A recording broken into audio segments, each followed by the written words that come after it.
Very good afternoon, very good afternoon all of you. चलिए बेटा start करते हैं।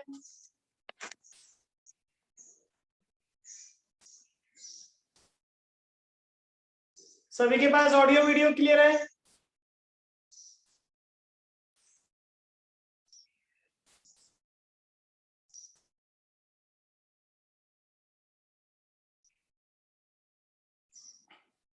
एक क्वेश्चन होमवर्क के लिए दिया था बेटा आपको, एक क्वेश्चन दिया था होमवर्क के लिए। क्या आप लोगों ने किया है? क्या लास्ट क्वेश्चन था?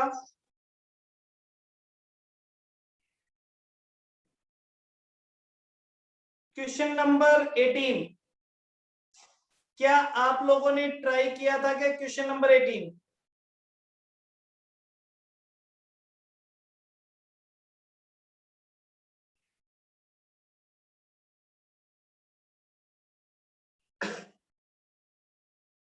जल्दी से बताइए।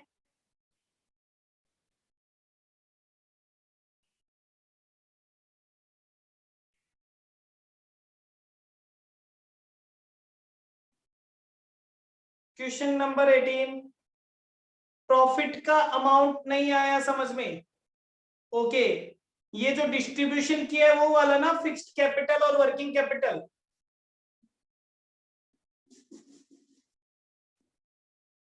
ठीक है, चलिए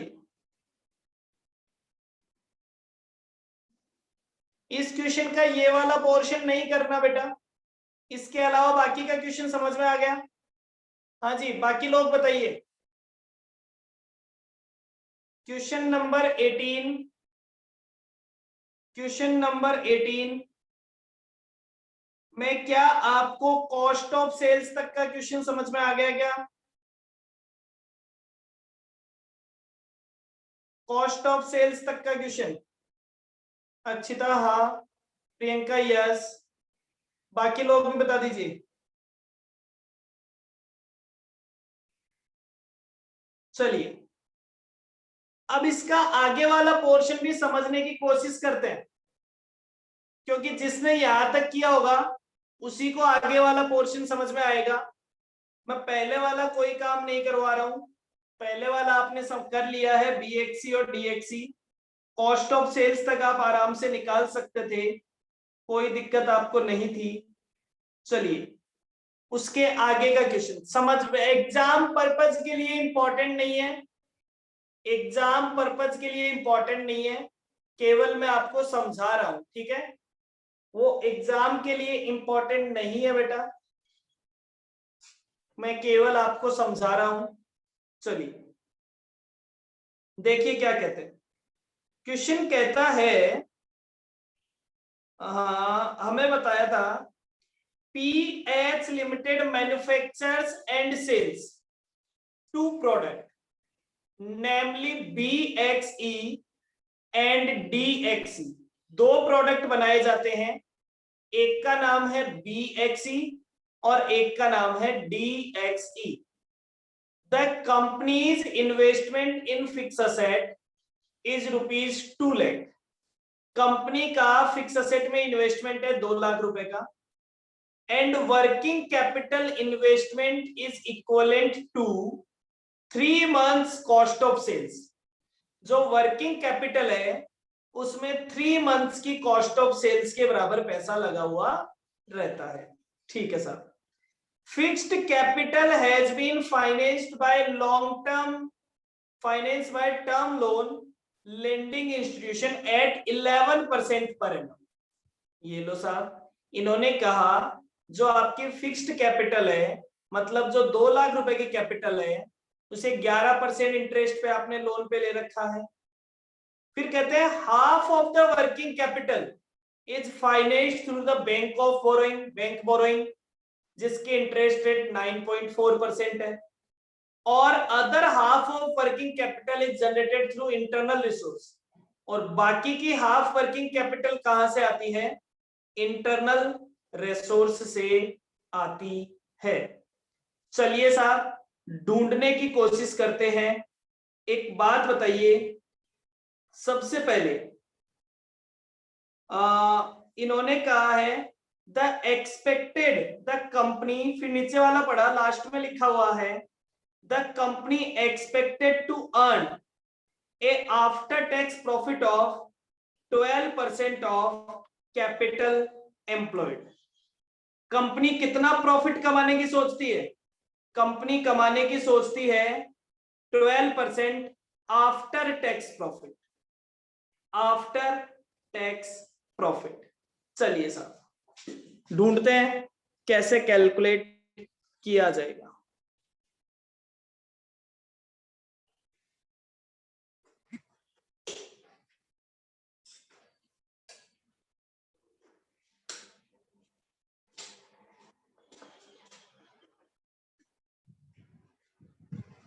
एक बात बताइए, कैपिटल एम्प्लॉयड कितना था? तो मैंने कहा कैपिटल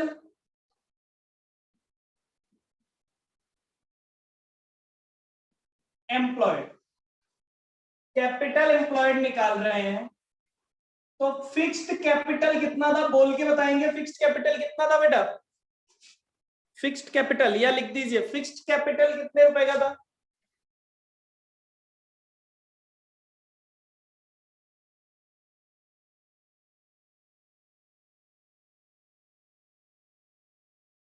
फिक्स्ड कैपिटल बता रखा था बेटा, फिक्स असेट में लगा हुआ पैसा। दो तरह की कैपिटल थी, एक फिक्स्ड एक working.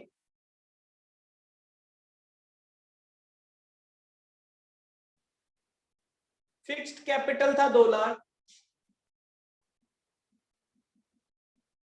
Working capital, working capital था कॉस्ट ऑफ सेल्स, जो टोटल आपकी कॉस्ट ऑफ सेल्स थी उसके 3 महीने के बराबर, जो आपकी पूरे साल की कॉस्ट ऑफ सेल्स थी उसके 3 महीने के बराबर। कितना आता है? 95,750। 95,750। टोटल कितना हो गया? 295,750।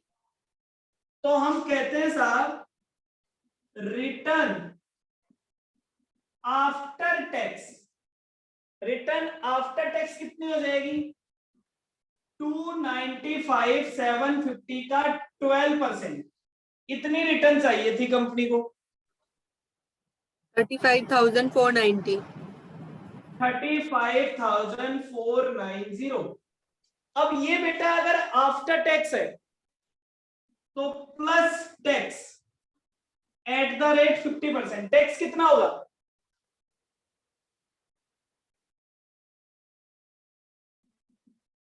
$147,875। नहीं नहीं नहीं नहीं, कितना कितना टैक्स कितना होगा?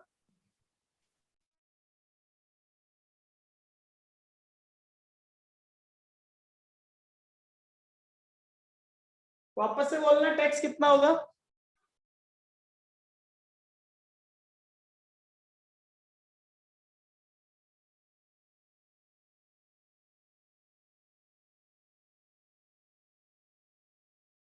अरे अक्षिता 147 कहां से बता रहे हो? 17745। नहीं, 17745 भी नहीं आएगा। एक बात बताओ बेटा, मुझे चाहिए प्रॉफिट बिफोर टैक्स, तो टैक्स का अमाउंट मुझे ऐड करना है। अब एक बात बताओ, 50% टैक्स लगाने के बाद, 50% टैक्स लगाने के बाद अगर 35,490 बचता है तो ये बचा हुआ भी तो 50% ही है।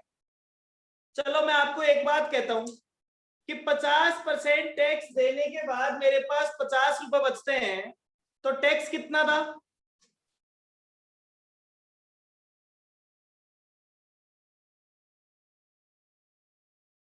हाँ जी, 50% टैक्स पे करने के बाद सेम अमाउंट 35,490 कैसे निकाला सर? एक बात बताओ बेटा, अगर प्रॉफिट आफ्टर टैक्स 35,490 है तो मैंने कहा ये अमाउंट कितने परसेंट पे है? 50% टैक्स देने के बाद जो बचा है, तो टोटल प्रॉफिट कितना था बिफोर टैक्स? 70980 हाँ, 9980 70980, बिल्कुल मिल गया। अब बता दीजिए इसमें कोई दिक्कत है प्रॉफिट आफ्टर टैक्स और प्रॉफिट बिफोर टैक्स में?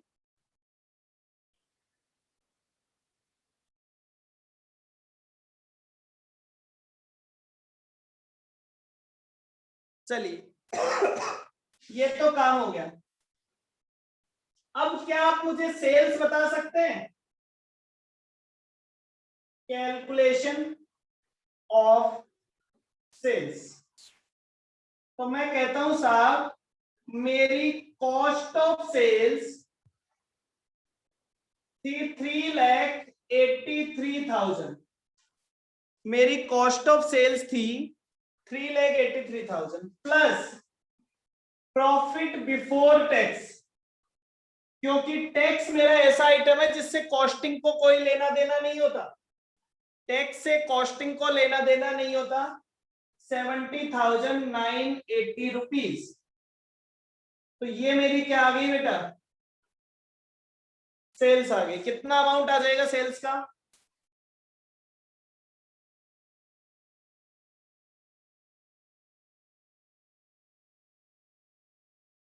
4,53,980 4,53,980। क्लियर? तो देखो आपके पास बेटा सेल्स का अमाउंट भी आ गया, आपके पास प्रॉफिट का अमाउंट भी आ गया। अब क्या करना है?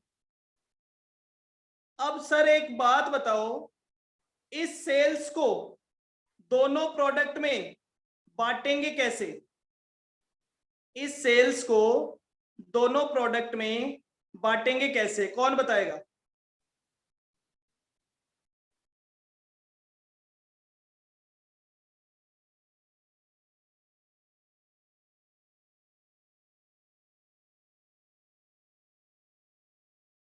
सेल्स के लिए कुछ बोल रखा है क्या अक्षिता?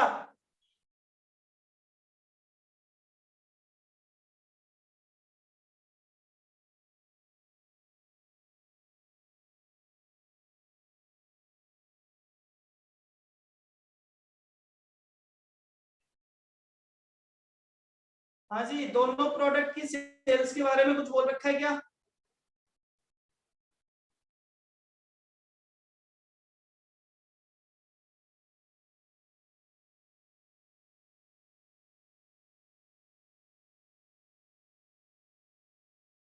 यस और नो जवाब दो।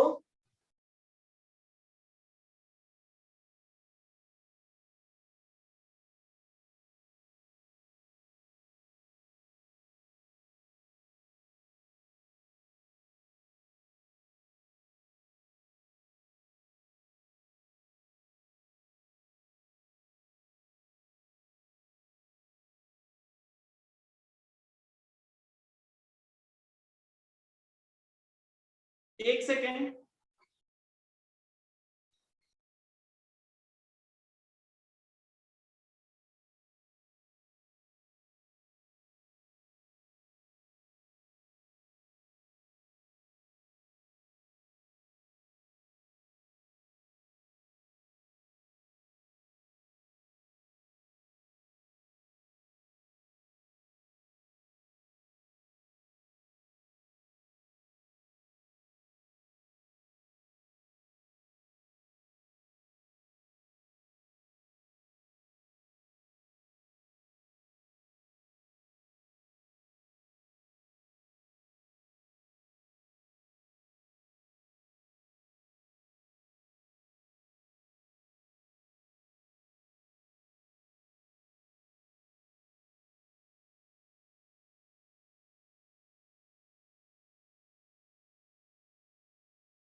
हाँ जी बेटा,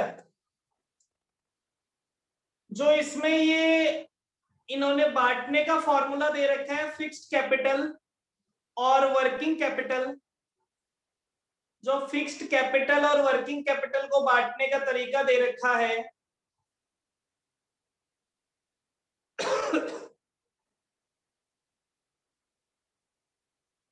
क्या आप बता सकते हैं कैसे करेंगे?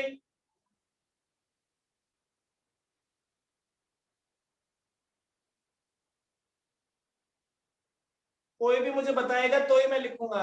अक्षिता कह रही है सर पता नहीं। अक्षिता कह रही है, अक्षिता आपने कुछ सोचा था क्या कि कैसे हो सकता है? क्योंकि देखो यहाँ पे ये जजमेंट बेस्ड आंसर है, इसका कोई रूल नहीं है, इसका कोई रूल नहीं है, इन्होंने केवल एक जजमेंट लिया है। ठीक है, देखिए क्या कह रहे हैं।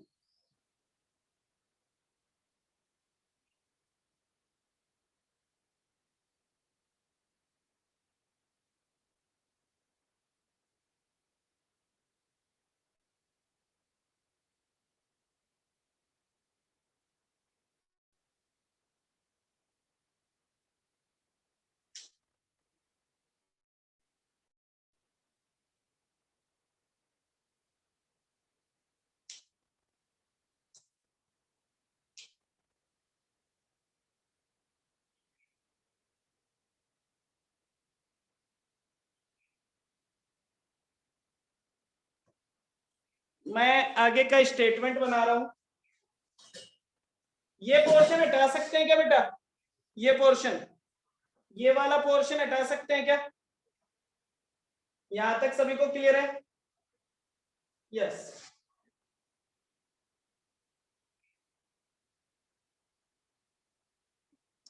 आपने अभी तक क्वेश्चन सॉल्व किया है, आपने जो अभी तक क्वेश्चन सॉल्व किया है वो क्वेश्चन सॉल्व किया है बी एक्स ई और साथ में लिखा है D X E. Cost of sales 1,57,000 और यहां पे आपने कॉस्ट ऑफ सेल्स लिखी है 2,26,000। क्लियर?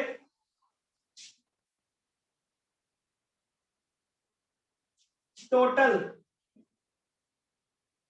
टोटल सेल्स आपकी आ गई बेटा, कॉस्ट ऑफ सेल्स 3,83,000। फिर हमने कहा सेल्स, सेल्स बता दीजिए। तो सेल्स आपकी कितनी आ गई? आपने कहा 453,980। अब इस सेल्स को किस रेशियो में बांटेंगे? तो बेटा हमारे पास सबसे अच्छा रेशियो है कॉस्ट ऑफ सेल्स रेशियो। ठीक है, इस सेल्स को बांट दीजिए कॉस्ट ऑफ सेल्स रेशियो। इस सेल्स को बांट दीजिए कॉस्ट ऑफ सेल्स के रेशियो में और मुझे अमाउंट बता दीजिए। कॉस्ट ऑफ सेल्स का रेशियो हो जाएगा 157 और 226 का रेशियो, 157 और 226 का रेशियो।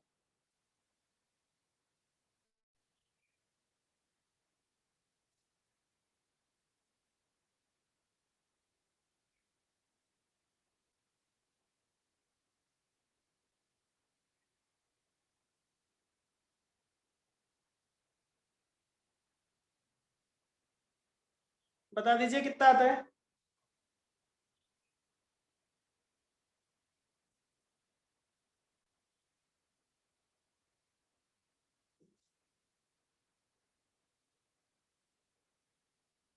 फोर 53,980 को बांटना है 186,096 और सेकंड वाला भी बता दीजिए।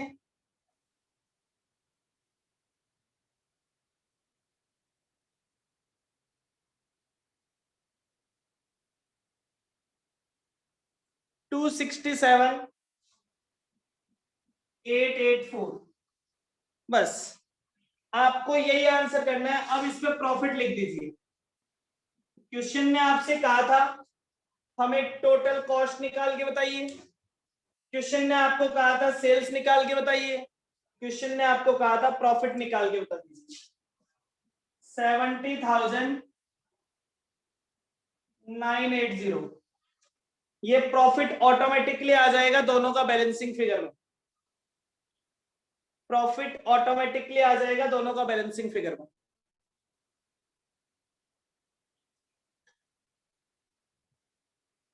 अमाउंट बता दीजिए प्रॉफिट का।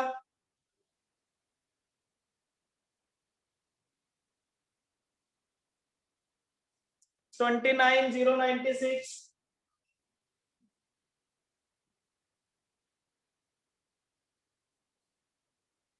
और ये हो जाएगा 41,884। 41,884 डन। ये तो आपका पहला वाला स्टेटमेंट कंप्लीट हो गया। आपको पहले वाले स्टेटमेंट में इतना ही काम करना है। वो लास्ट वाला नीचे वाला जो पैराग्राफ है उसमें आपको इतना ही काम करना है, इतना ही रिलेवेंट है आपके।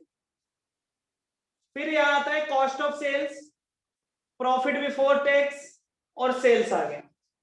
अब मैंने लिखा बेटा प्रॉफिट बिफोर टैक्स 70,980। ये तो बात थी अपनी कॉस्टिंग तक की। अब एक बात बताओ बेटा, अगर मैं टोटल कॉस्ट माइनस करता हूं, इसने लास्ट में एक बात और पूछी है, prepare a statement showing the net profit of company. Net profit upon costing में निकालते हैं या फिर अकाउंट्स में निकालते हैं? P&L स्टेटमेंट, इनकम स्टेटमेंट तो हम अकाउंट से बनाते हैं। यस तो सर। मैंने और वहां पे इंटरेस्ट भी माइनस करते हैं। तो माइनस कीजिए इंटरेस्ट, माइनस कीजिए बेटा इंटरेस्ट। इंटरेस्ट कितना हो लग रहा है आपका, चेक कीजिए। 2 लाख रुपए की कैपिटल पे तो लग रहा है 11%। 2 लाख रुपए की कैपिटल पे तो लग रहा है 11%। और ये तो हो गया 22,000 रुपए। 3,83,000 जो हमारी वर्किंग कैपिटल थी, वर्किंग कैपिटल का हाफ हमने लोन ले रखा था। कितने परसेंट पे लोन ले रखा था? 19.4 पे। 19.4%।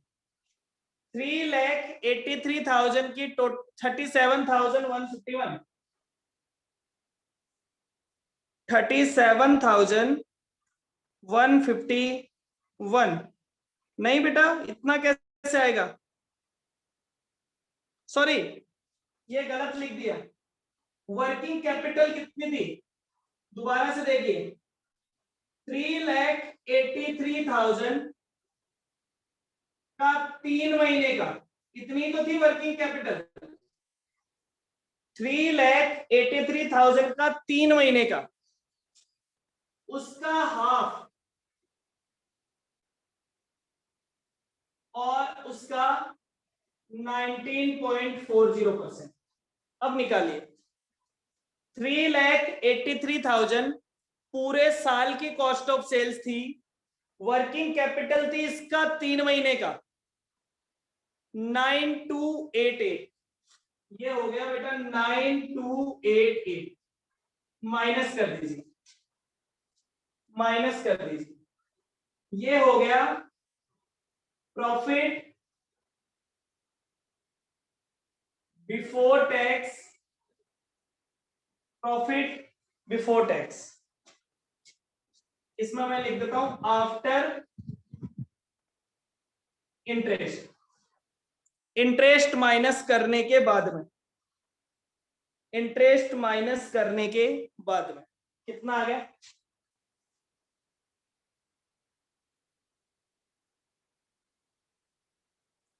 39,692 माइनस कर दीजिए टैक्स 50%। माइनस कर दीजिए टैक्स 50%।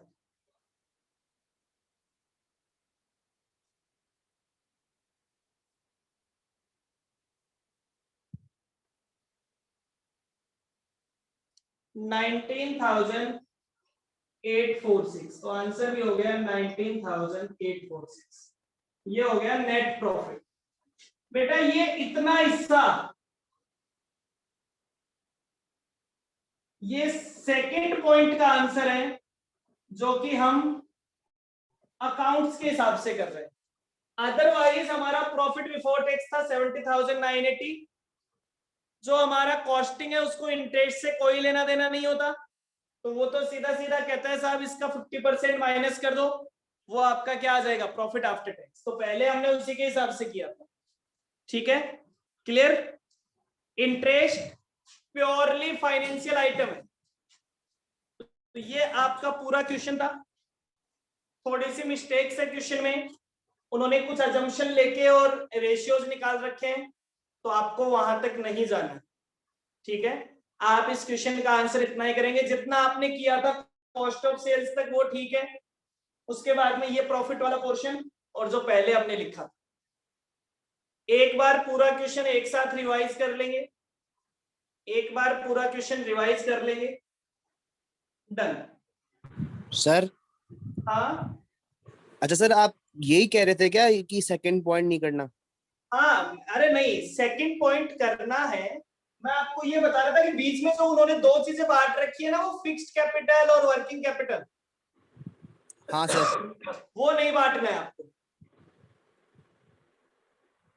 ठीक है, अच्छा सर। उसमें उन्होंने पता नहीं क्या क्या रेशियोज ले रखे हैं। ठीक है, अपनी एजम्पशन से रेशियो ले रखे हैं अलग अलग, तो वो आपको लेने की नीड नहीं है। हम तो सर डायरेक्ट कर देंगे ना ऐसे। हाँ हाँ बिल्कुल, कॉस्ट ऑफ सेल्स पे आओ, प्रॉफिट निकालो तो सेल्स आ जाएगी, सेल्स को कॉस्ट ऑफ सेल्स के रेशियो में बांटो और प्रॉफिट लिख दो बैलेंस शीट पे। और ये वाला निकाल देना, ये तो निकालना है आपको भी।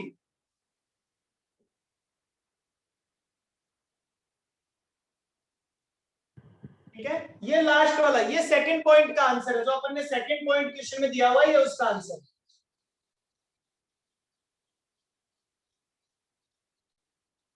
डन, अक्षिता कह रही है डन, ठीक है। चलिए, तो ये था बेटा पूरा ट्रांसफर प्राइस का चैप्टर।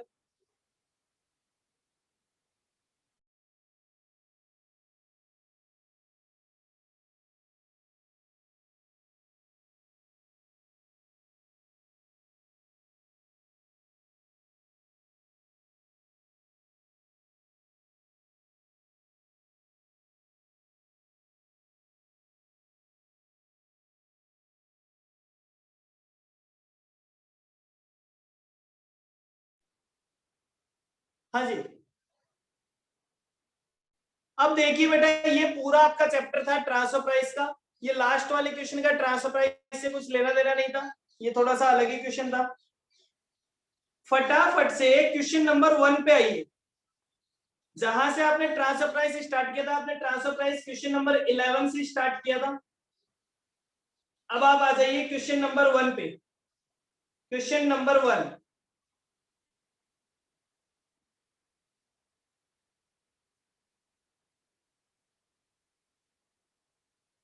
मिल गया? क्वेश्चन नंबर 1,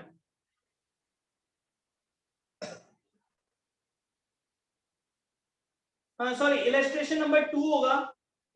इलस्ट्रेशन नंबर 2 होगा पंकज लिमिटेड के नाम से। इलस्ट्रेशन नंबर 2 होगा बेटा पंकज लिमिटेड के नाम से। मिल गया सभी को? Yes sir.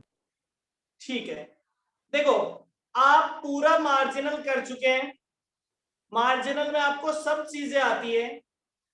अब मैं आपको कहूं कि आप तो ऑप्टिमम मिक्स का क्वेश्चन भी कर चुके हैं। ठीक है, कुछ ऐसे ही मैं आपको ट्रायल करने के लिए क्वेश्चन देता हूं। क्या क्वेश्चन देता हूं? जैसे मैं कहता हूं कि साहब मेरे पास 500 यूनिट बेचनी है, अभी तक मैं ए की 250 बेचता हूं, बी की 250 बेचता हूं। अब आपको क्या करना है, आप ऐसा कीजिए, ए की तो 150, बी की 350। ठीक है, आप ऐसा कीजिए, ए की तो 100, बी की 400। क्या आप अलग अलग मिक्स बना के प्रॉफिट निकाल के बता सकते हैं कि मेरे लिए कौन सा ऑप्शन सबसे सुटेबल है? बिल्कुल बता सकते हैं। तो बस ऐसे ही कुछ क्वेश्चंस हमें दिए हुए हैं, ये हमें बहुत शुरू में दिए हुए थे, जो हमें सबसे पहले करने चाहिए थे, लेकिन हमने इससे अच्छे क्वेश्चन कर लिए, अच्छे लेवल के क्वेश्चन कर लिए, तो अब हमें इन क्वेश्चन को करने में कोई दिक्कत नहीं आएगी। फटाफट से पढ़िए क्वेश्चन नंबर 2, पंकज लिमिटेड। आप पढ़िए पूरा और पढ़ के मुझे बताइए कि आपके लिए ये क्वेश्चन कैसा है। Question number 2।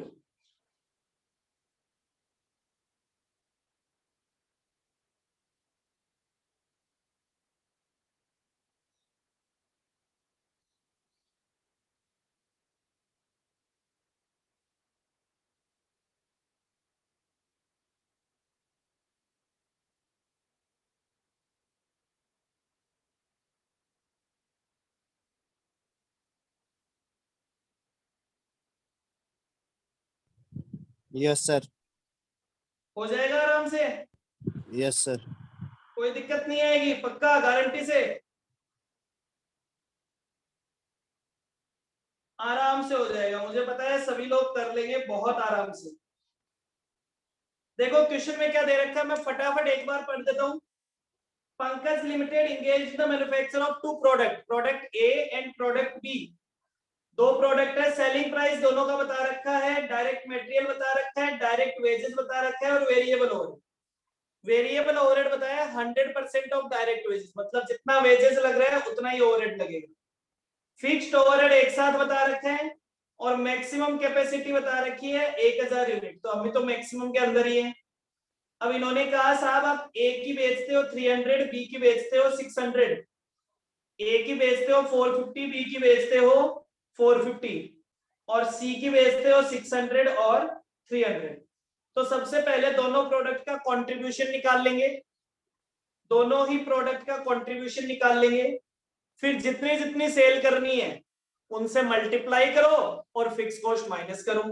Option number A, option number B और ऑप्शन नंबर सी। हो जाएगा आराम से। चलिए क्वेश्चन नंबर 3 पढ़िए। क्वेश्चन नंबर 3, मुझे पता है ये क्वेश्चन भी आप कर लेंगे, जल्दी से पढ़िए क्वेश्चन नंबर 3। ये प्रैक्टिस आपके लिए, जितनी मेहनत आपने की है मार्जिनल में, ये उसकी प्रैक्टिस है। क्वेश्चन नंबर 3 पढ़िए फटाफट से।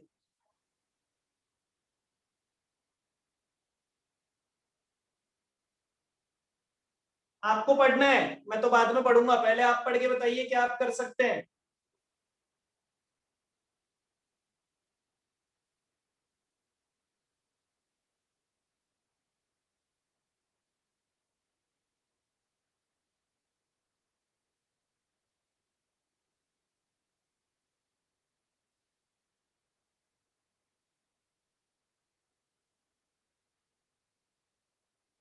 प्रिया प्रजापति कह रही है यस सर कर सकते हैं। क्वेश्चन नंबर 3 कह रहा है in a factory producing two different kind of articles the limiting factor is availability of labour. Labour limiting factor है, और जहां भी लिमिटिंग फैक्टर आ जाए वहां आपको क्या निकालना पड़ेगा? सबसे पहले स्टेटमेंट ऑफ रैंकिंग, फिर ऑप्टिमम मिक्स और फिर क्वेश्चन पूरा कर देंगे। ठीक है साहब, मटेरियल दे रखा है, लेबर दे रखा है, ओवरहेड दे रखा है, फिक्स्ड 50% ऑफ लेबर, वेरिएबल भी दे रखा है, total cost, selling price, total production for the month, maximum capacity per month कितना है? मैक्सिमम कैपेसिटी है 4800। Give your proof in support of answer. चलिए साहब क्या कर देंगे आराम से।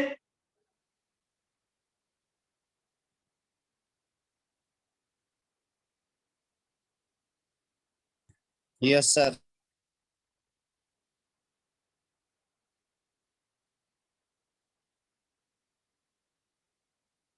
आगे चलते हैं।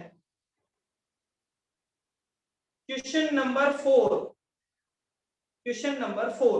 चलिए ये वाला क्वेश्चन मैं कराता हूं आपको। Question number 4, make and buy decision. Question number 4 पे लिखा हुआ है ऊपर की तरफ मेक एंड बाय। एक बात बताओ बेटा, मेक एंड बाय डिसीजन का मतलब क्या है? कि हमें खुद बनाना चाहिए या मार्केट से खरीद लेना चाहिए? बेटा कोई भी प्रोडक्ट हम खुद कब बनाएंगे?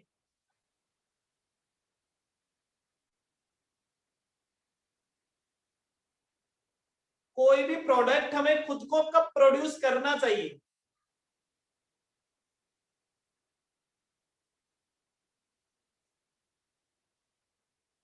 जब मार्केट से उसकी कॉस्ट कम आए तब।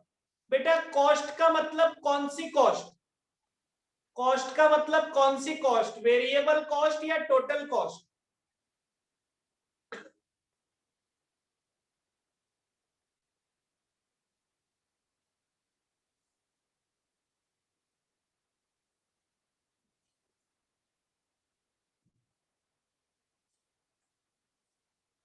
Variable cost. बेटा फिक्स कॉस्ट ऐसी कॉस्ट होती है, फिक्स कॉस्ट ऐसी कॉस्ट होती है जो एक बार लगती है, लग चुकी। अब आप कहते हो कि अगर आप प्रोडक्ट बनाने की सोच रहे हो, बनाने की सोच रहे हो मतलब आपके पास बनाने की कैपेसिटी अवेलेबल है, आप डिसीजन लेना चाहते हो कि मैं बनाऊं या मैं बाजार से खरीदूं। इसका मतलब अब जब आप उसे बनाओगे तो आपकी जेब से कौन सी कॉस्ट लगने वाली है? Variable cost. क्योंकि चाहे आप बनाओ चाहे आप ना बनाओ, फिक्स कॉस्ट तो लगेगी लगेगी। भाई अगर हम प्रोडक्शन करें ना करें, कम करें ज्यादा करें, फिक्स कॉस्ट तो उतनी लगती है। इसका मतलब फिक्स कॉस्ट की बात नहीं कर रहा, केवल वेरिएबल कॉस्ट या फिर मार्जिनल कॉस्ट। चलिए क्वेश्चन पढ़ते हैं तो समझ में आएगा। A mobile manufacturing company find that while its cost rupees 6.25 to make a component X 2370। एक मोबाइल कंपनी एक मोबाइल कंपोनेंट बनाती है जिसका नाम है X2370 और उसके बनाने की कॉस्ट कितनी आती है? 6.25 रुपए 6.25। और वो कंपोनेंट मार्केट में अवेलेबल है 5.75 और मार्केट वाला कह रहा है मैं केवल आज नहीं दूंगा, कंटिन्यूसली आपको 5.75 पे देता रहूंगा। ब्रेक डाउन, आपकी जो 6.25 की कॉस्ट है वो इस तरह से है। डायरेक्ट मटेरियल लगता है 2.75 का, डायरेक्ट लेबर लगता है 1.75 का, वेरिएबल ओवरहेड लगता है 0.5 का, डेप्रिसिएशन एंड अदर कॉस्ट लगती है 1.25। टोटल हो जाता है 6.25। शुड यू मेक और बाई, क्या आपको बनाना चाहिए या आपको खरीदना चाहिए?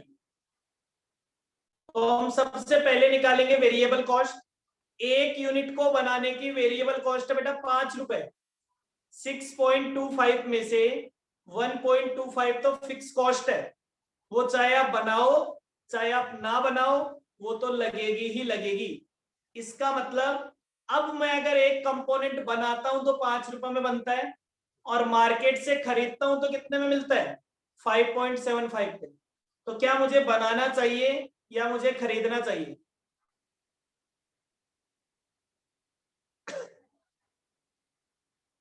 बनाना चाहिए। Very good.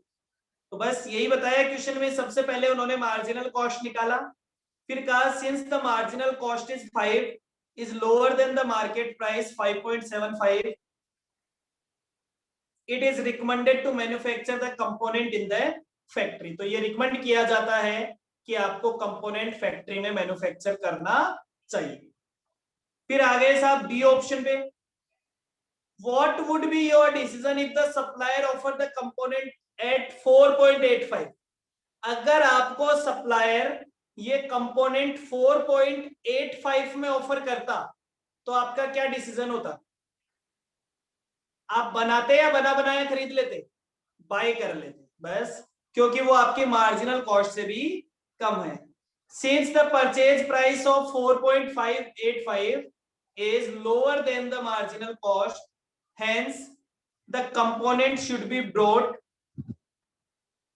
from outside market। हाँ इतना जरूर ध्यान देना है कि क्या वो प्रोडक्ट आपके जैसी क्वालिटी का है और सप्लायर रेगुलरली सप्लाई कर देगा।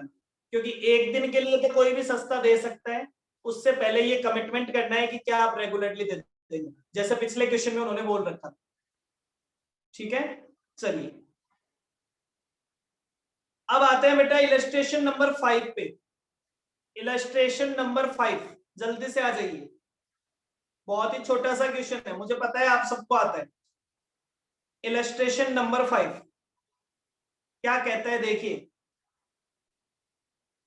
The following data are available in respect of product A manufactured by Pankaj Limited.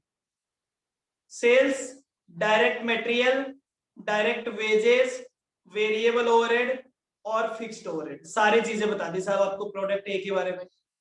The company now proposes to introduce a new product B. Company कह रही है कि हम एक नया प्रोजेक्ट बी भी इंक्रीज करेंगे, so that the sales may be increased by 50,000 rupees. Sales कितने रुपए से इंक्रीज हो जाएगी, सेल्स 50,000 रुपए से इंक्रीज हो जाएगी। There will be no increase in the fix cost, fix cost में कोई इंक्रीज नहीं होगा। And the estimated variable cost of product B are, product B की वेरिएबल कॉस्ट कितनी है, एक सेकंड बेटा,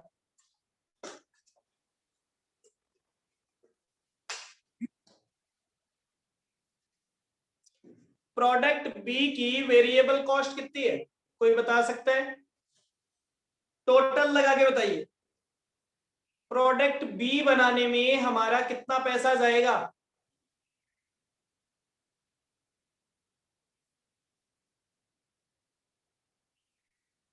$42,000।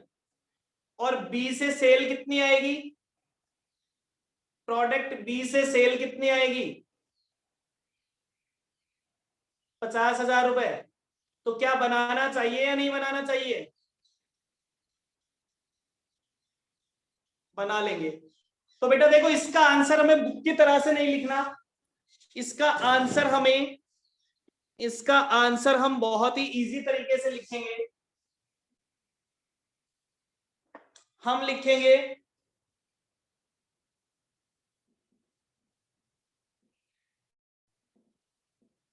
इंक्रीमेंटल सेल फ्रॉम बी 50,000 रुपए माइनस इंक्रीमेंटल कॉस्ट, कॉस्ट कितनी आई साहब, direct material 24,000, direct labour 11,000, variable overhead 7,000, 42,000। तो हम कह देंगे साहब इंक्रीमेंटल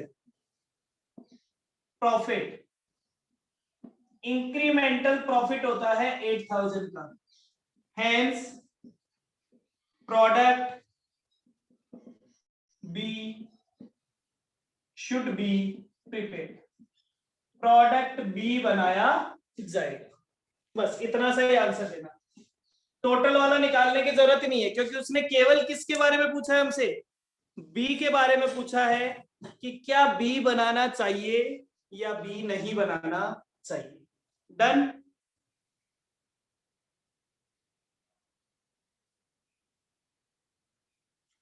अब आपके पास बेटा, मैं आपको अभी तक वाले क्वेश्चन तो आपको करने ही करने हैं, 5 तक के क्वेश्चन तो सेकंड, थर्ड, 4 और 5, ये जो 4 क्वेश्चन किए हैं चारों आपको फेयरली करने ही है। क्वेश्चन नंबर 6, 7 और 8, 3 क्वेश्चन आप और ट्राई करेंगे, 6, 7 और 8। कल हम इस चैप्टर को कंप्लीट कर देंगे, कल हम इस पूरे चैप्टर को कंप्लीट कर देंगे। डन। 3 क्वेश्चन ट्राई करने हैं। आपने मार्जिनल को इतना डिटेल से पढ़ लिया है कि अब आपका मार्जिनल में कुछ भी बाकी नहीं रहता। Sir clear? हाँ बेटा। सर जैसे 4th क्वेश्चन में ना अपन ने डेप्रिसिएशन और फिक्स कॉस्ट इसलिए नहीं लिया क्योंकि वो तो लगेगा ही अगर अपन बाहर से बाय करेंगे। हाँ तो सर बिल्कुल। इसके लिए मतलब जैसे रीजन यही हुआ ना, तो भाई वो तो लगेगा ही लगेगा, मेरे पास फैक्ट्री है, अब मैं चाहे फैक्ट्री में ना बना के बाहर से खरीदूं तो क्या फैक्ट्री का किराया नहीं लगेगा? लगेगा। भाई मेरे यहाँ पे एक फैक्ट्री है, अब मैं चाहे प्रोडक्ट बनाऊं या नहीं बनाऊं, क्या फैक्ट्री का किराया नहीं लगेगा? क्या लगेगा सर, मशीनें हैं, उन मशीनों का डेप्रिसिएशन नहीं लगेगा? लगेगा सर। लगेगा। अब आप 0 यूनिट बनाओ, सारा का सारा बाहर से खरीद लो तो भी लगेगा। आप कहते हो मैं बनाऊं तो भी लगेगा।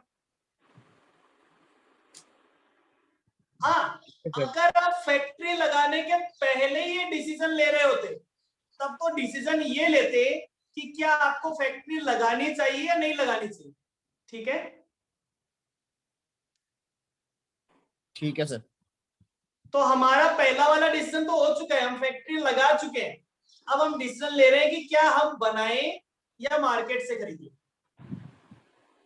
ठीक है सर। डन? क्लियर है सभी को? तो आज के लिए इतना ही। चलिए bye bye, take care, thank you so much. और क्वेश्चन जरूर कर लीजिएगा, 5 तो कर लिया, 6 7 8 और 5 तक के सारे कॉपी में। कल चैप्टर कंप्लीट हो जाएगा बेटा। डन? Okay sir. चलिए बाय बाय।